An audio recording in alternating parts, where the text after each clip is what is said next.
해야 되는데 안 해도 될 것 같아요.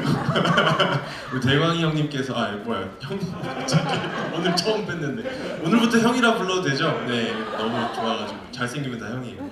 네, 어쨌든 우리 형님께서 오늘 6곡을 나눠주셨는데 그게 다 이제 설교더라고요. 보니까 바람의 언덕을 지나던 베드로가 라라라라라 하면서 이렇게 지나가다가 거기서 이제 예수님을 이제 만난 거죠. 그래서 예수님을 배반했어요. 그래가지고 이제 내가 참 나쁘다, 내가 나빠 이렇게 하다가 갑자기 이제 방황하면서 이제 나 어디로 가야 되나 하는데 갑자기 다시 찾아오신 예수님이 베드로야 같이 가자 하니까 그 예수님과 잘 됐으면 좋겠다는 소원을 품고 살아가는 그런 오늘 메시지를 전해주신 게 아닌가 싶습니다. 그렇지만 아주 짧게 여러분과 이야기 나누고 싶어서 나왔습니다. 역시 세상에 공짜는 없다더니 콘서트 보여주고 이제 나와서 설교하냐고 이렇게 생각하실 수도 있겠는데요. 잠깐 그거 맞고요. 교회 얘기를 좀 하려고 그래요. 정확히 말씀드리면 제가 믿는 예수님을 잠깐 소개하고 싶어서 나왔습니다. 우리가 알고 있는 그 강연 프로그램 중에 그 세상을 바꾸는 15분 아시죠? 네, 세바시가 있는데 세상에 세바시가 있다면 기쁨의 교회는 제가 하면서도 잘 동의가 안 되는 예도시가 있습니다. 제가 아니고 예수님이 도닥여주는 시간 예도시가 되겠습니다. 괜찮지 않았나요? 네, 예도시가 있습니다. 저희 기쁨의 교회가요 너무너무 사랑하는 그 예수님을 잠깐 소개하는 이 시간을 여러분 너무 이렇게 어려워하지 마시고 인생을 살아가면서 우리가 들을 수 있는 아주 다양하고 여러 가지 이야기들이 있잖아요. 그 중에서 저희 기독교가 말하는 그 예수님에 대해서 한 번쯤 살아가면서 들어볼 수 있는 시간이라고 생각하시고 편안하게 들어주셨으면 좋겠습니다. 우리가 어떤 사람의 인생이 잘 되었다고 이야기할 때 오늘 주제가 또 잘 됐으면 좋겠다잖아요. 네, 기준이 무엇일까요? 여러분 친구랑 이런 대화 혹시 나눠본 적 있는지 모르시겠어요? 갑자기 잘 안 되는데 이런 대화를 나눠본 적 있는지 모르시겠어요? 야, 우리 동창 중에 미영이 있잖아. 미영이 알지? 미영이 알지?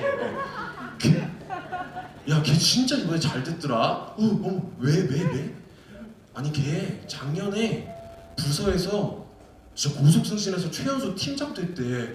진짜 뭐박. 야, 너 가끔씩 문자 오는 그 김미영 팀장 있지? 그 걔야. 진짜 뭐박. 이런 대화를 나눠본 적이 있으실 것입니다. 근데 이런 표정이실 줄 알았어요. 네. 근데요 하지 말걸. 사는 동안 우리가 열심히 노력해서 뭔가 꿈을 이루는 것, 그리고 어떤 많은 돈을 모으는 것, 그리고 어떠한 분야에서 영향력 있고 인정받는 사람이 되고 싶다는 욕구가 우리 안에 다 있고 그러한 모습을 봤을 때 우리는 그 사람의 인생이 잘 됐다고 말하죠. 그쵸? 그리고 우리 자신도 그렇게 잘 되는 인생을 꿈꾸면서 열심히 살아가요. 그런데요 정말 우리의 인생이 잘 된다고 하는 것은 그거면 충분할까요? 제가 조심스럽게 말씀드리는데 그렇지 않습니다. 우리는 어떠한 현상이나 사건들을 볼 때 표면적으로 드러난 일부분의 것들만 보게 되죠. 뉴스 기사를 통해서 접하는 소식은 말할 것도 없고 평소에 내가 잘 안다고 생각했던 사람조차도 그 사람의 속마음과 그 사람의 어떤 과거의 상처까지 우리는 알 수 없습니다. 많은 사람들이 부러워할 만한 업적을 이뤄낸 사람이라고 할지라도 그 이면에 존재하는 외로움과 내가 언제 이 이루어놓은 것들을 다 잃을까 하는 그 두려운 마음들, 그 불안함, 공허함, 또 정말 그 누구에게도 말할 수 없는 나의 수치와 아픔 또한 존재할 수밖에 없는 것이 바로 인간의 모습이라는 것이죠. 성경에 나오는 사람 중에요 그렇게 겉으로 보기에는 진짜 완전 핵금수저인 사람이 한 명 있어요. 이 사람이 돈이 얼마나 많은지 사람만 보면 다 사주겠다고 말합니다.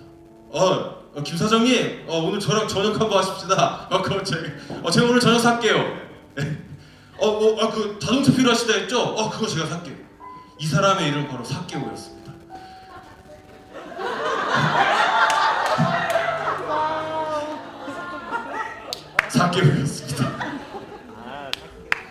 사람이 얼마나 부자였냐면요, 여리고라는 동네에 살았어요. 여리고라는 동네에 살았는데 여기가 날씨가 너무 따뜻해서 왕족들이 막 휴양지로 쓰는 그런 도시에 산 거예요. 근데 그 궁전이 얼마나 거대했냐면 그 안에 수영장, 뭐 정원, 경마장, 뭐 목욕탕 이런 거 다 지어놓고 호화롭게 살아가는 그러한 도시에서, 또 그 도시가 지리적으로 너무 좋은 위치에 있어서요, 이스라엘 북쪽에 있었던 많은 도시와 남쪽에 있는 이집트까지 이어지는 수많은 그 무역이, 그 통상로가 존재하는, 그래서 막대한 재물과 수많은 정치인들, 엄청난 권력이 존재하고 있던 그런 도시였다는 거죠. 근데 그 중에서도 거기서 거치는 어마어마한 양의 세금을 관리하는, 그리고 로마에 바치는 그러한 세리였고, 그 세리들 중에서도 세리의 장을 맡고 있었던 사람이 바로 이 삭개오였습니다. 엄청난 성공을 거둔 세리입니다.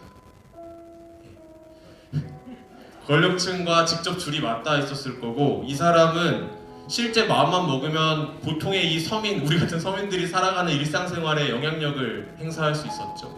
그리고 가끔 왕족들과 식사도 하고 또 어떤 고위 관리들과 회의도 하면서 굉장히 럭셔리한 삶을 즐겼을 거예요.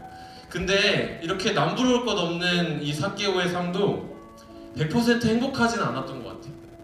보니까 그 사람은 이 로마의 부역자라는 사실만으로도 그 동족들, 이스라엘 사람들에게 멸시받기 충분했지만, 이 사람이 자신의 부를 축적했던 방식에 더욱더 문제가 있었는데, 그것은 무엇이냐면 실제 정해진 세금보다 더 많은 돈을 걷어서 세금 이외에 나머지 돈을 자신의 주머니에 집어넣었던, 잘못된 방식으로 부를 축적했던 사람이 바로 이 삭개오였고, 그렇기 때문에 당시에 이 유대 사회에서 이 사람을 향해 있었던 분노는 어마어마한 것이라고 할 수 있었습니다.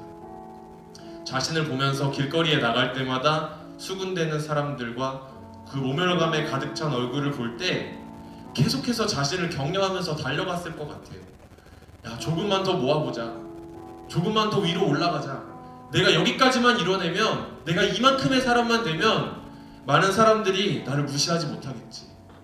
그렇게 괜찮을 줄만 알았는데요, 아무도 볼 수 없고 자기 자신마저도 외면하고 덮어놓은 그의 마음 깊은 곳에 동족을 배반한 것에 대한 죄책감과 깊은 외로움, 그리고 잘못된 방법으로 돈을 모았다고 하는 일말의 윤리적 기준에 대한 상처가 자리 잡고 있었던 것을 보게 됩니다.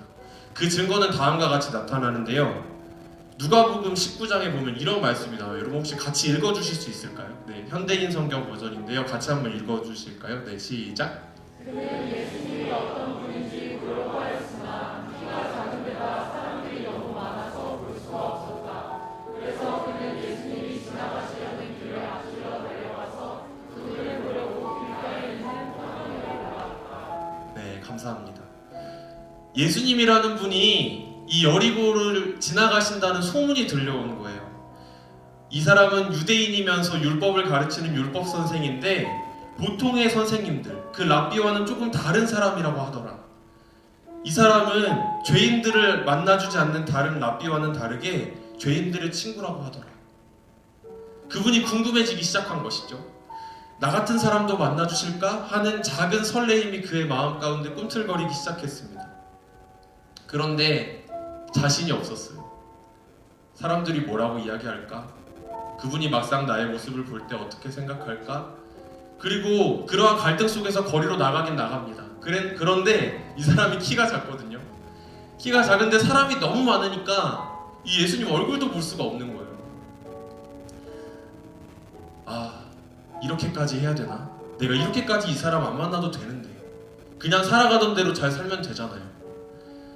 아니면 자신의 권력과 인맥을 이용해서 한번 만나볼 자리를 만들어 볼 생각도 할 수 있었겠죠. 아무리 욕먹어도 가오가 있지 않습니까? 나 지역 유지 완전, 나 삭개오인데, 나 다 사는데 이 율법 선생 한 명 만나겠다고 이렇게 애를 씁니까? 그런데 이 삭개오가요, 놀라운 건 나무에 올라갑니다. 지나온 삶에 대한 후회, 무언가 내 삶이 알게 모르게 잘못되어 가고 있다는 그러한 초조함, 이제는 달라지고 싶다는 마음 깊은 곳에 있는 갈망이 그를 나무에 오르게 했을 거예요. 그러다가 이내 자신이 없어졌을지도 모르겠어요. 아, 여기서 한번 보면 되지 뭐. 그리고 사람들이 자신을 알아보고 수군대고 욕하는 소리가 막 들리기 시작하는 것 같고, 그런데 그때 놀라운 일이 일어납니다. 나 같은 사람의 삶에는 관심도 없으실 줄 알았던 그 예수님이요, 그 유명한 선생님이 나의 이름을 부르기 시작하는 거예요. 누가복음 19장 5, 6절 말씀 한 번 더 같이 읽을게요. 여기 마지막 슬라이드인데 같이 한번 읽어주세요. 시작. 예수님이 그곳에 이르러 불에 쏟아부으시며 삭개오야 어서 내려오너라. 오늘 내가 내 주제를 논문하였다.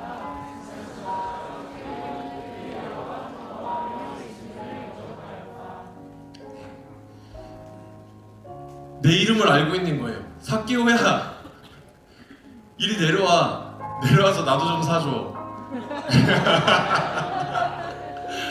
그리고 나 오늘 니네 집 갈 건데 너도 같이 갈래?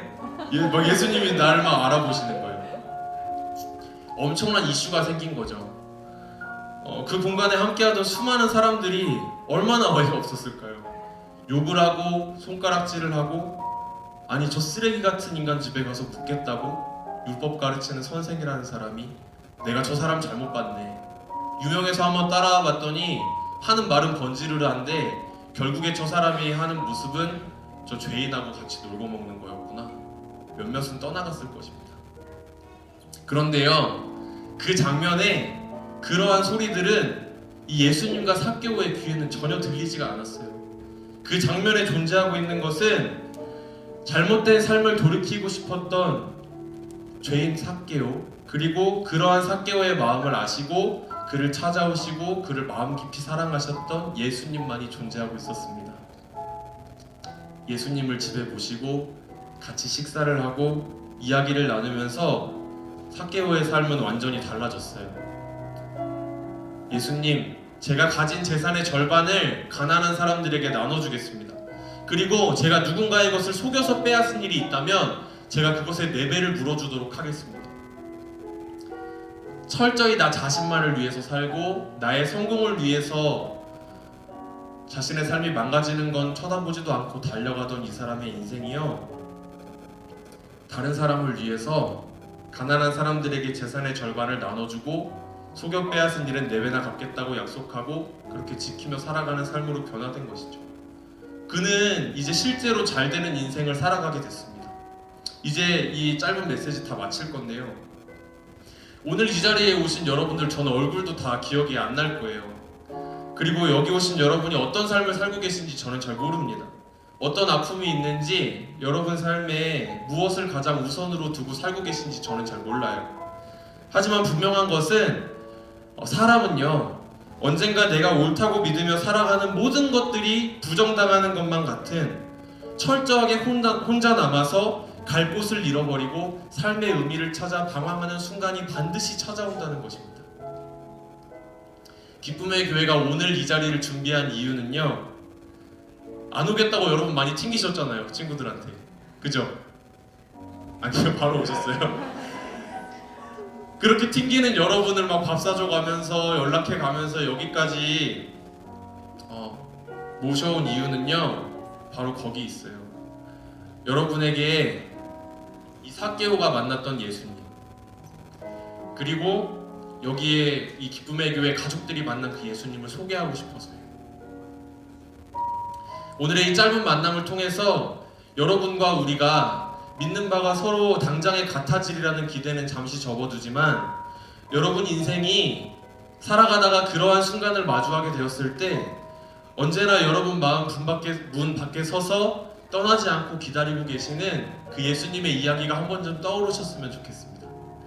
그리고 또 그 이야기가 떠올랐을 때요, 그러한 마음의 고민들을 털어놓을 곳이 없어서 고민하는 여러분에게 오늘의 만남 이후에 여러분의 이름을 두고 기도하면서 정말 여러분의 삶이 잘 되기를 바라는 여러분의 친구들이 있는 바로 이곳 기쁨의 교회가 생각나게 되시기를 바랍니다. 여러분의 인생이 정말 예수님과 잘 되셨으면 좋겠습니다. 그리고 여러분이 우리 기쁨의 교회와 잘 됐으면 좋겠습니다. 네, 이상 마치겠습니다. 감사합니다.